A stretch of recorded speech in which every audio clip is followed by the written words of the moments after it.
आइए दोस्तों, आज हम लोग संधि टॉपिक पर चर्चा करते हैं।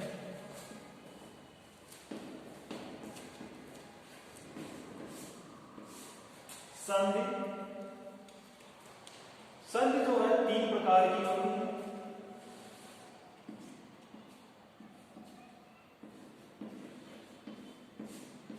स्वर संधि,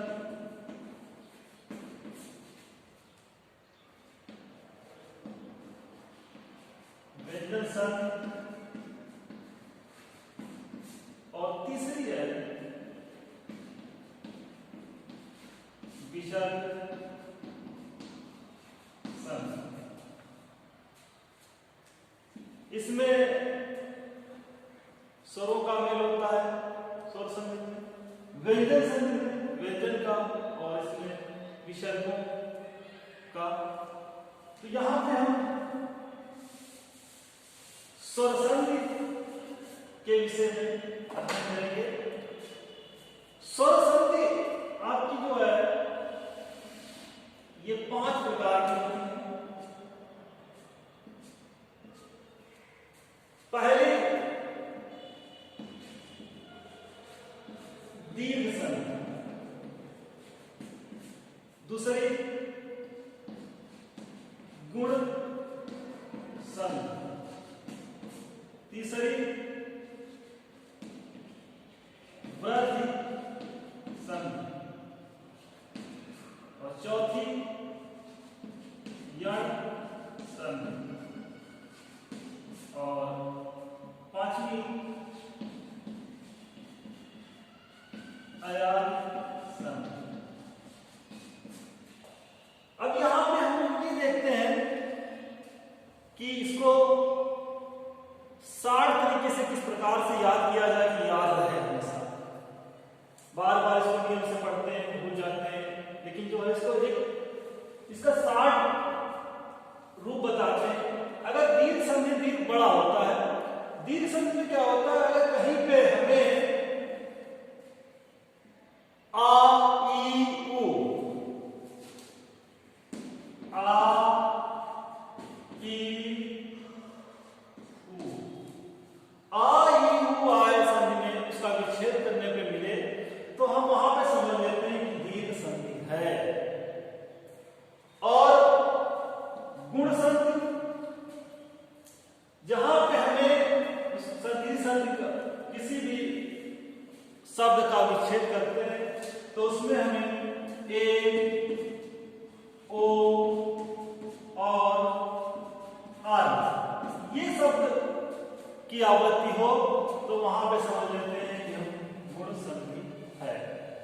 और वृद्धि संधि में क्या होता है, इसमें आए और आओ। जब हम किसी भी शब्द का विच्छेद करते हैं तो वहां पे हमें आए और औ अक्षर की आवृत्ति सुनाई पड़ती है। उसके बाद हम आते हैं यण संधि। यण संधि में क्या होता है, या, व और रा। अगर हम किसी भी शब्द का विच्छेद करते हैं, विच्छेद करने पे हमें या, व और रा अक्षर की आवृत्ति सुनाई दे तो हम समझ लेते हैं कि यहाँ पे यण संधि है। उसके बाद अयान संधि में क्या होता है, इसमें जो है अगर किसी भी शब्द का जो विच्छेद करें तो वहां पे आए, आए, औ, आ, ये इनकी आवृत्तियां होती हैं। तो वहां पे आए, आए, औ, आओ तो हम समझ लेते हैं वहां पे आयानी संधि होती है।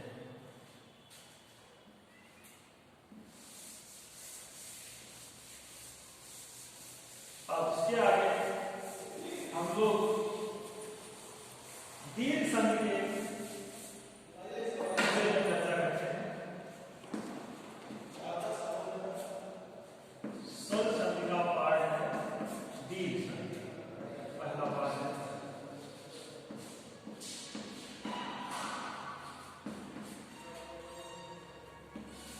इसमें क्या होता है दीर्घ संधि में, दीर्घ मीन्स बड़ा, यदि इसमें हिरीश या दीर्घ आ छोटा, छोटी या हिरीश या दीर्घ बड़ी भी हो सकती है और बड़ा भी हो सकता है, और छोटो के बाद प्लस आ ई उ प्लस हिरीश या दीर्घ आ ई उ आए तो उसके बराबर में दीर्घ आ ई और उ हो जाता है। अब यहां पे देखते हैं आ ई उ हो जाता है, तो आ जैसे उदाहरण लेते हैं हिमालय। अब यहां पे हिमालय आ, इसमें हमने बताया था दीर्घ संधि में आ ई और उ इनकी आवृत्तियां आती हैं। हिमा बड़ा निकलना तो हिमालय, तो इसके मतलब अब यहां पे इस नियम को समझते हैं, हिम इसका विच्छेद कर देते हैं प्लस आलय, और विच्छेद कर संधि का जब विच्छेद करते हैं तो उसका साथ जो विच्छेद वाले जो हमारे शब्द होते हैं उनका सार्थक अर्थ निकलना चाहिए। जैसे अब यहां पे देखते हैं हिम आ, फिर आ बड़ा आ, तो आगे क्या हो गया, इसकी आवृत्ति जो है हिमा, तो ये आ जाएगा इनके योग से बड़ा हिमालय, छोटा प्लस बड़ा बराबर बड़ा। अब ऐसे ही देवालय आ निकल रहा, मेघालय आ निकल रहा, तो यहां पे ऐसे कोई भी वर्ड आए, कोई भी शब्द आए, उसको जो है हिसाब से हम लोग इसका जो है समझ लेते हैं कि यहां पे जो है ये दीर्घ संधि में है। अब देखते हैं रवींद्र, रवि अगर तो शब्द से मालूम पड़ रहा है शब्द में ई निकल रहा है बड़ी, तो रवि इसका विच्छेद करेंगे रवि प्लस इंद्र। अब रवि ई यहां पे छोटी और प्लस छोटी तो बराबर बड़ी, रवि बड़ी निकला, तो हम यहां समझ गए रवि कबीर, रवींद्र कबीर महेंद्र जो भी वर्ड आए थे इसमें बड़ी निकले, तो समझ जाते हैं कि यहां पे आपकी जो है दीर्घ संधि है। उसके बाद बड़ों पे आते हैं, जैसे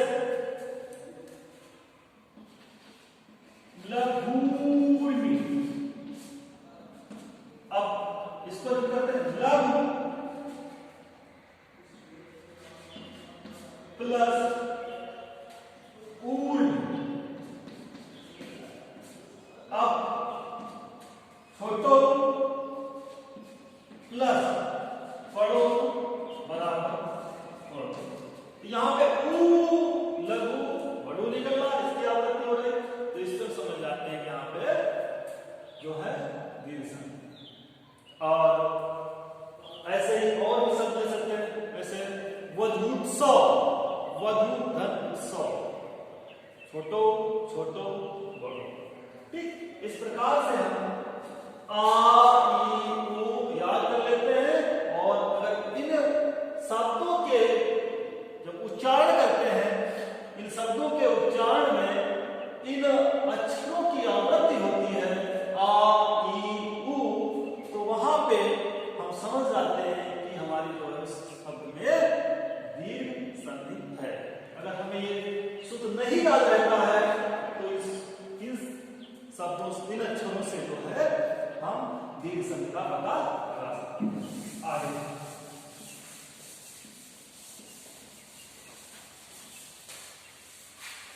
दूसरी देखते हैं गुण संधि। अभी हमने आ ई उ लिया था, अब यहां पे दो शब्द ले रहे हैं, दो अक्षर ले रहे हैं, आ और प्लस बड़ा। इन दो अक्षरों के बाद अगर इनमें जो है आ या आ के बाद छोटा और बड़ा के बाद इसमें छोटी ई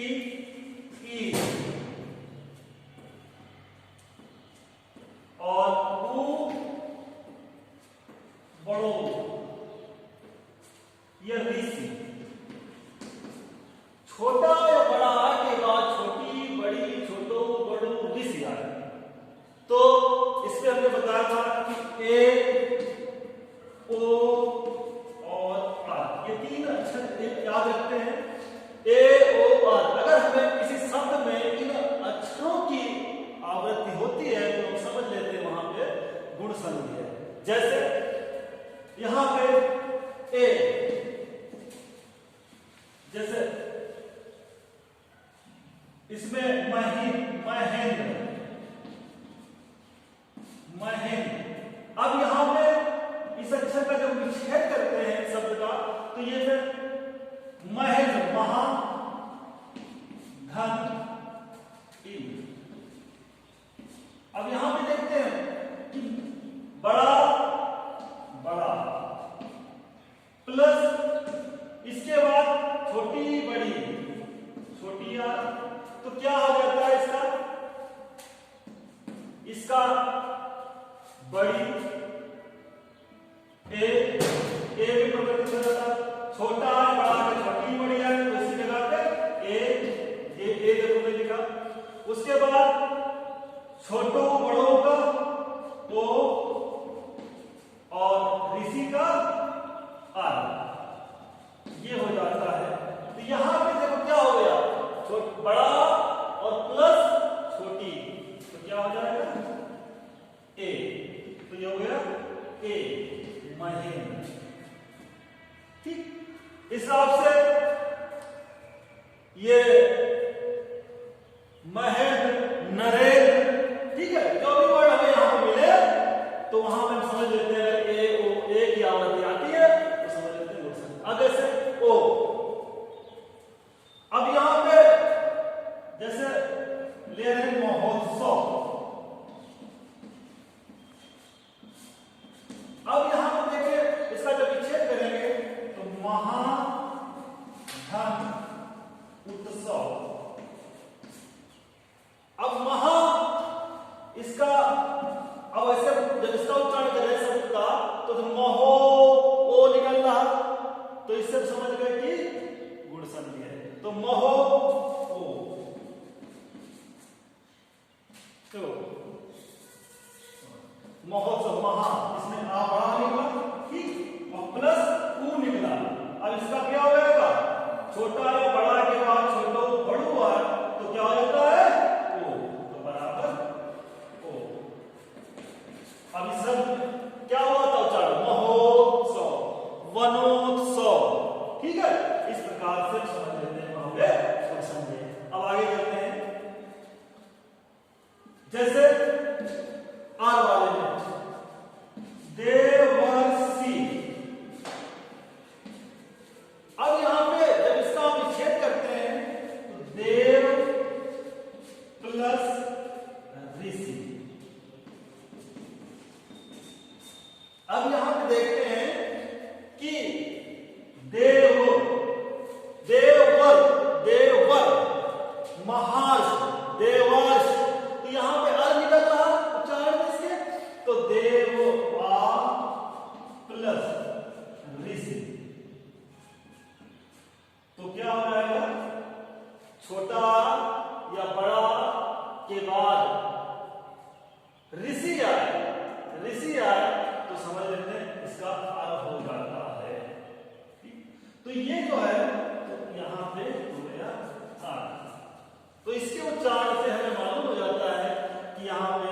देवर ऋषि हो गया, अर्थात इसको अगर ये नहीं याद रहता है सूत्र तो गुण संधि का हम इससे पता लगा सकते हैं। आगे चलते हैं तीसरी संधि।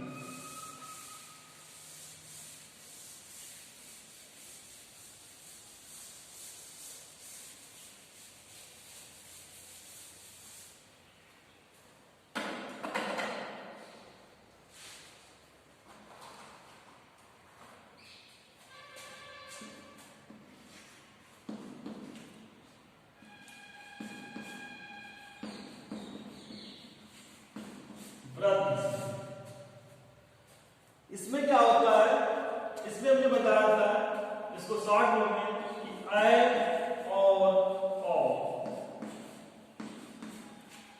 इन अक्षरों की जो है उसमें आवृत्ति होती है, ध्वनि होती है। अब इसमें हमने उसमें पहले इसमें लिया था आ और बड़ा, तो यहां पे भी वही रखेंगे आ और बड़ा के बाद, उसके बाद हमने यहां पे कर लिया था आ या बड़ा आ यहां के बाद हमने इसमें ई ऊ का ऋषि किया था। उसके आगे चलते हैं ए और ऐ, ओ और औ। अगर इसके बाद ए या ऐ ये तो, और उसके बाद ओ या औ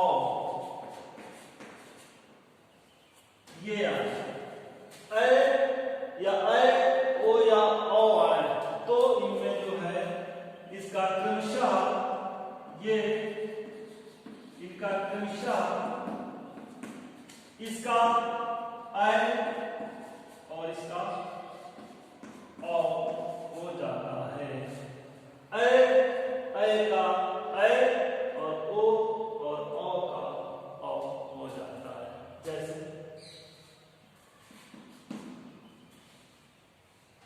जैसे लेते हैं कोई शब्द जैसे सादा है, अब यहां पे जब इसका विच्छेद करते हैं तो सदा प्लस एव। अब यहां इसके उच्चारण से हमें मालूम होता है, हमें ये नियम याद है इसका ऐ और औ हो जाता है। तो यहां पे सदैव, तो सदा यानी इसका बड़ा, हमने से बताया छोटा है बड़ा के बाद प्लस क्या ए या ए आ, तो इसका क्या आ जाएगा, इसका आ जाएगा क्रमशः ऐ, इसका ऐ हो जाता है। सदैव सदैव ऐ आया सदैव, उसी हिसाब से तथैव और एकैव सदैव तथैव। तो ये शब्द जो है हम समझ लेते हैं कि वहां पे ये हमारे जो है वृद्धि संधि में है। जैसे आप अगला देखें, जैसे महोज। अब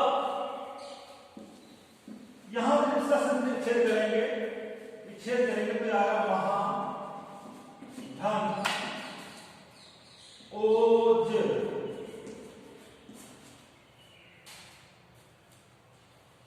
अब यहां पे बड़ा बड़ा लेते हैं और प्लस इसमें ओ लेते हैं। अब इनका मेल क्या हो जाएगा, आ प्लस ओ तो हो जाएंगे औ, महो औ। ये जो है दीर्घ में परिवर्तित हो जाएंगे। जैसे हमने बताया इसमें औ, ए ऐ का ऐ और ओ औ का औ, तो यहाँ पे महाधन ओज बराबर महोज। आ या आ के बाद ये ओ या औ है तो उसका औ हो जाता है। जैसे वनौषधम, तो वनौ औ निकलना, तो वहां पे जो है इनका ये उदाहरण हो जाएंगे। अब आगे चलते हैं।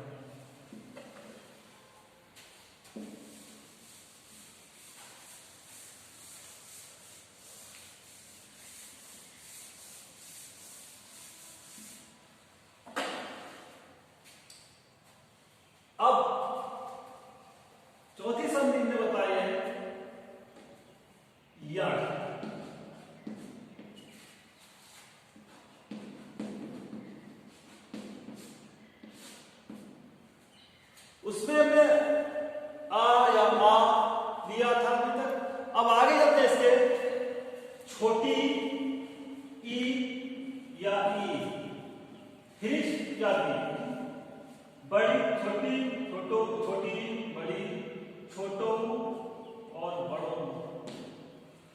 उसके बाद ऋषि, और ये आता है ऋषि। के बाद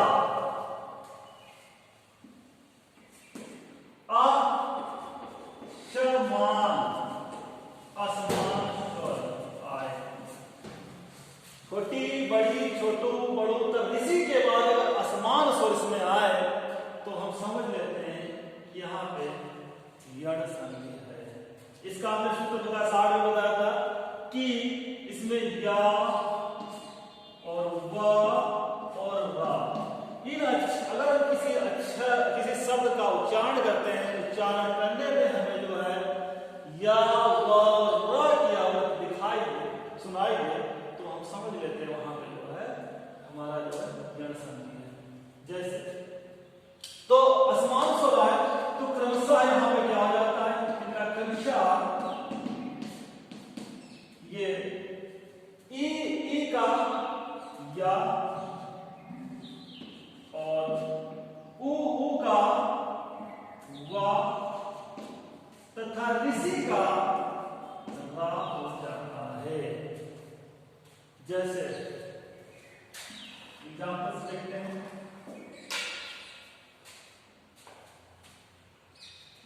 ये इत्यादि, अब यहां पर छेद करते हैं तो इत प्लस